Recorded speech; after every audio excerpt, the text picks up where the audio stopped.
Eh bien, salut tout le monde, c'est GhostAirsoft18. Donc aujourd'hui on va se retrouver pour une nouvelle vidéo. Donc s'agira de la review du double barrel 1911 version floral pattern et silver de chez WE. Donc une réplique que j'ai fait sur unboxing, donc le lien sur la description. Une réplique achetée 199,92€ sur Airsoft Entrepôt au moment que je tourne cette vidéo. Donc je vous invite à aller la voir sur le site, quoi, parce que le lien sera dans la description et le lien du site également. Donc voilà. Je vais passer directement au packaging, donc quelque chose d'assez classique. Voilà. Tout est en carton, on peut voir que c'est la version floral pattern, législation française. Donc, voilà. À l'intérieur, on y trouve. Théoriquement, on a ce sachet en plastique où la réplique est emballée. Voilà. Une notice en français qui a été rajoutée, donc ce qui est plutôt pas mal parce que suivant là où vous l'achetez, vous ne l'aurez pas. C'est déjà une réplique qui est pas si facile que ça à voir. Hein. Donc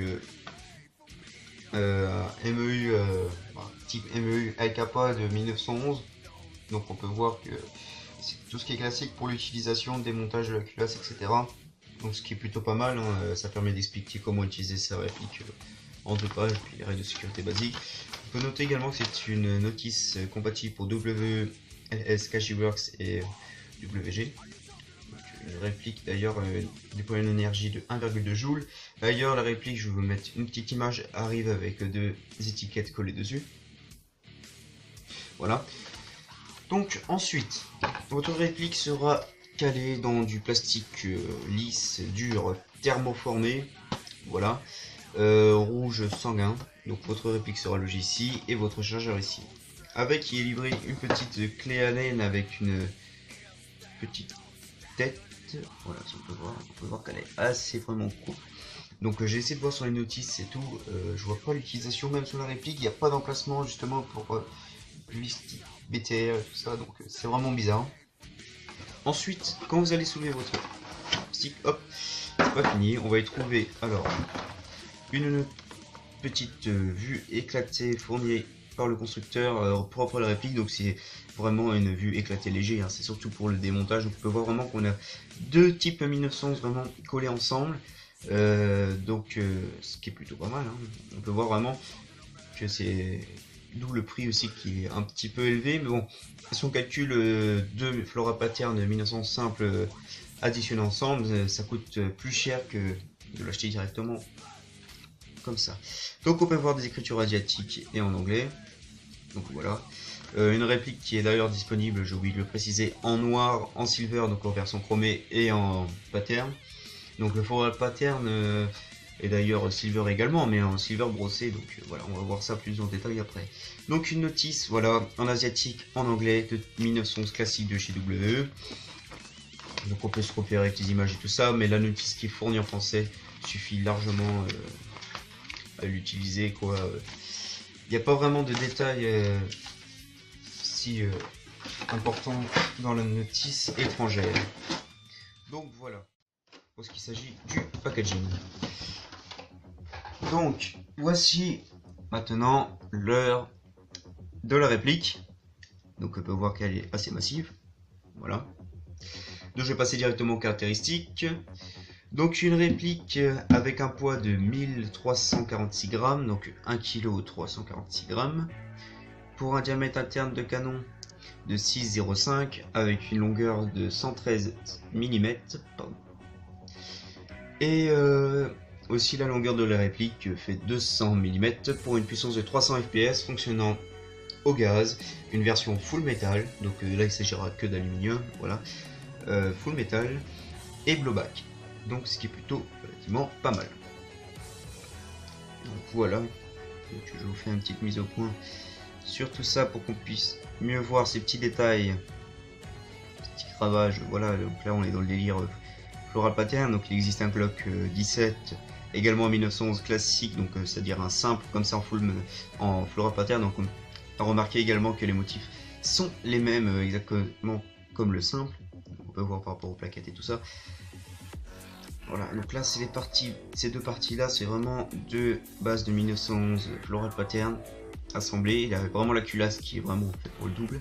Donc à noter aussi que pour les organes de visée, ils ont pensé justement à faire quelque chose de simple et pas de faire par exemple 2 œletons. Ils ont pas dédoublé ça, donc ce qui est plutôt intelligent et pas mal. On peut voir normalement c'est là où c'est peint. Donc il y a une petite mire, tout ça en métal. Donc toujours l'esprit un peu totem et tout ça sur la culasse. Vu du dessus. Hop. Donc, tout ça c'est vraiment bien gravé dans la matière. Hop. Un petit grip bien sympa sur les queues de détente. On peut voir aussi dans le creux en bas là des petites gravures. Donc étant donné que ces deux parties d'en bas sont des bases de 1911, donc c'est pour ça que c'est gravé ici. Deux petites dragonnes. Un petit grip bien sympathique. Classique. Nous avons la sécurité au niveau de la poignée. Ensuite, on peut y voir une sécurité classique de 1911, donc qui n'est pas ambidextre. Voilà, il suffit de lever et baisser. Voilà, avec un petit marquage de 0,45. On peut voir également que les chiens sont liés par cette petite pièce qui sert en jonction milieu, donc ce qui fait qu'ils sont dépendantes l'une de l'autre. Hop, on met le chargeur. Et en parlant de dépendre l'une de l'autre, nous avons aussi les queues de détente. Donc si j'appuie sur celle de droite, celle de gauche aussi également, voilà. C'est inversement quoi, donc on appuie sur l'une, l'autre bouge en même temps. Par contre, ce qu'ils ont pas pensé, ça va faire pareil avec les sécurités ici, donc en queue de castor, ce qui fait qu'elles sont dépendantes l'une de l'autre. Donc si j'appuie sur une seule ici, bah je peux pas tirer. Si j'appuie sur les deux en même temps, je peux tirer, voilà. Donc ce qui est plutôt pas mal d'avoir pensé par exemple ici pour ceux qui ont des petites mains. Donc ça fait que s'ils actionnent celle-là, l'autre bouge. Alors là, bah, ceux qui ont des petites mains, je pense qu'il faudrait appuyer leur pouce ou alors mettre un élastique tout autour. Donc voilà. Moi personnellement, ça me convient très bien. Vous pouvez voir que j'ai encore de la marge. Limite on pourra en mettre 3 quoi. Moi qui dépasse pas mal mon doigt. Donc moi je peux mettre carrément 3911. Voilà. Et l'avant. Tout ce qui est classique. Donc une réplique full aluminium. Donc on peut la démonter classiquement. Donc on recule la culasse en arrière. Donc une culasse qui est assez dure à reculer par rapport au 1911 classique. Donc on appuie là, hop. Ce qui est plus normal. Donc j'avais fait une vidéo d'ailleurs comment démonter sa culasse de sa réplique 1911. Donc je vous invite à la voir. Ensuite l'arrêteur de culasse, on le retire. Voilà, on peut voir qu'il est rallongé. On fait glisser sa culasse en avant. Donc vraiment dur à réarmer la culasse en arrière. Je pense que c'est dû à la présence d'avoir deux ressorts de rappel de culasse. Donc on peut voir que tout est vraiment dédoublé. On dispose... alors hop, je fais une petite mise au point si ça voudrait bien se faire. Voilà, on peut voir on dispose de deux petites molettes. Car on a deux blocs hop-up ici, deux canons, deux nozzles, pistons, cylindres, etc. Donc ce qui est plutôt pas mal, ils ont respecté la règle. Donc on tire deux billes en même temps à chaque fois. Ce qui est plutôt pas mal. Voilà. Franchement une très très belle réplique. Hein. Et à l'intérieur on peut voir que tout ce qui est mécanisme est doublé. Donc hop. Donc voilà. Magnifiques plaquettes d'ailleurs qui sont également en métal. On peut passer maintenant au chargeur. Donc chargeur avec comme d'habitude style indicateur de balle sur un vrai chargeur. Donc là ce qui est totalement inutile pour l'airsoft. Donc comme d'habitude on prend la petite tige qu'on fait coulisser vers le bas. Le truc c'est qu'ils ont fait la même chose pour le chargeur d'à côté. Et ce qui fait que bah, là pour l'avoir, bah, là il faudrait utiliser un petit outil ou une petite tournevis ou petite pince. Donc ça abaisser vers le bas pour remplir au baby loader. On remplit par ici. Donc après on peut remplir avec un baby loader ici. Donc voilà. Donc chargeurs qui sont attachés en bas par le socle. Donc on peut observer qu'il y a une seule valve de remplissage pour les deux chargeurs. Voilà, on peut voir aussi que la solidité n'est pas... je pense pas vraiment. Hein. C'est pas vraiment top.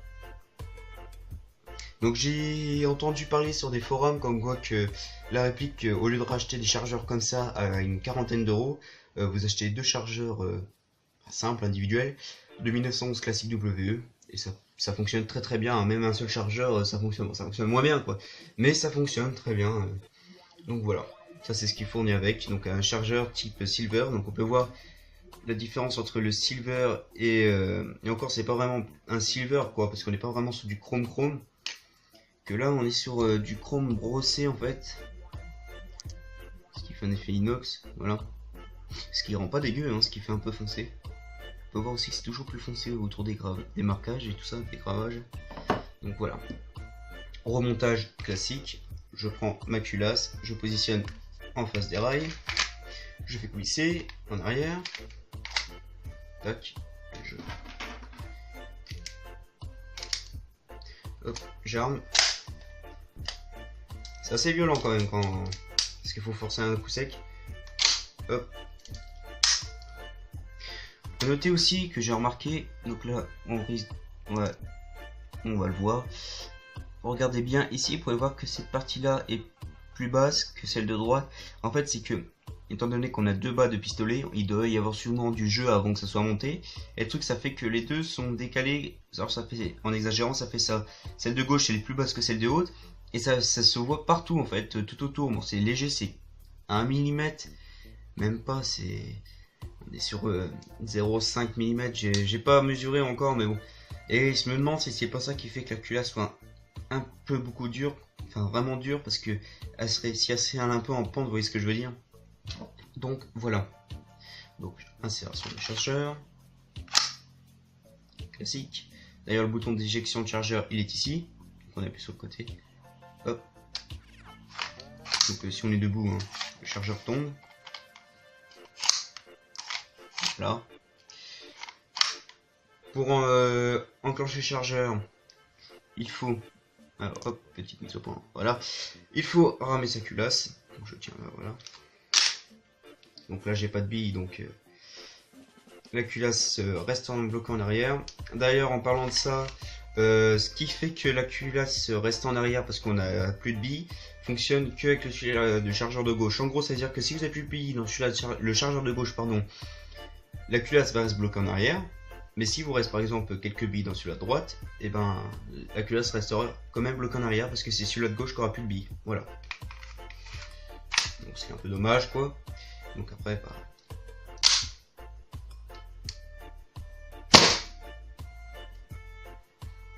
alors, hop. La mise au point ne va pas se faire. Voilà.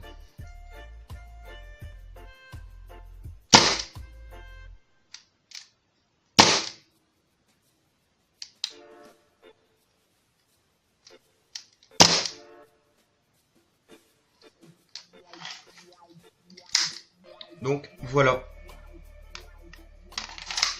Donc ça sera tout pour cette vidéo. Sur ce, on va se retrouver pour la prochaine vidéo qui sera sûrement son test de tir. Donc voilà. Donc d'ici là, portez-vous bien. On se retrouvera à la prochaine. Allez, à plus.